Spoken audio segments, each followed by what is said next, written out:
Camion, ce film de Raphaël Ouellette débute avec la mort d'une femme qui percute un camion rempli de billots de bois. Par la suite, on suit l'histoire de Gaétan, le conducteur de ce camion qui sombre dans une profonde dépression. Afin de lui venir en aide, ces deux garçons vont finir par se réunir et arriver à la maison familiale pour soutenir leur père.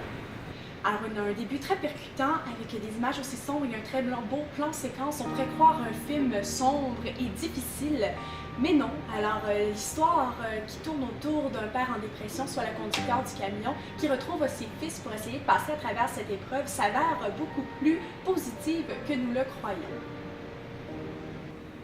En effet, lorsqu'il y a eu l'idée de ce scénario, Raphaël Ouellette ne voulait pas tomber dans le mélodrame. Il voulait plutôt raconter l'histoire, dans le fond, d'une réunion de famille, de deux fils qui viennent supporter leur père, dans le fond, cette unité qui existe toujours dans une famille qui a été brisée par la mort de leur mère.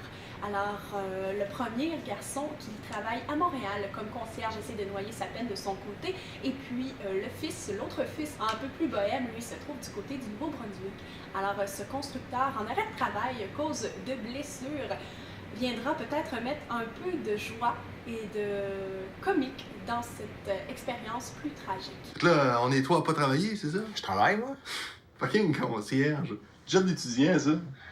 En effet, la principale qualité de ce film est sans doute la réalisation, donc avec une caméra instable, dans un environnement très sale, et puis sous la thématique de l'automne, on ne nuit en rien au scénario. En fait, on vient encore plus l'appuyer, puisque la métaphore de l'automne se retrouve partout. La musique est très bien utilisée dans ce film, même si quelquefois je mettrais un petit bémol puisqu'elle vient nuire au dialogue. Si on pense par exemple à la scène du bar où Alain, ce grand charmeur tombeur de dames, tente au fond de faire la cour à une femme et on perd un peu le dialogue suite à, dans le fond, à la musique. Je sais qu'on peut essayer de représenter au fond ce qui se passe vraiment dans un bar, mais pour moi, j'ai trouvé que c'était peut-être un peu trop.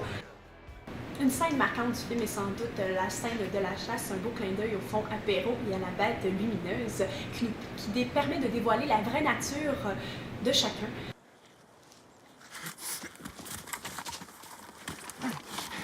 Écoute-moi bien, là, toi! On n'a pas besoin de ça, nous autres, OK? C'est notre boc! Je sais pas si tu sais comment ça marche, là, mais la loi est bien claire. Là-dessus, tu sais quoi, la loi? Si certains croyaient à la banalité de ce scénario, la réalisation de Camion permet de justifier ses honneurs, autant par ses teintes grises, sa caméra à l'épaule et surtout par la métaphore de l'automne qui est présente du début à la fin, donc trois âmes déchues qui vont tomber au sol pour puis se relever, un peu comme la métaphore des arbres qui vont tomber pour ensuite faire repousser de nouveaux arbres. Eh bien, ça justifie tout ce qui s'est passé à travers Camion. Un film banal, oui, pour certains, mais qui en dit très long sur une relation père-fils.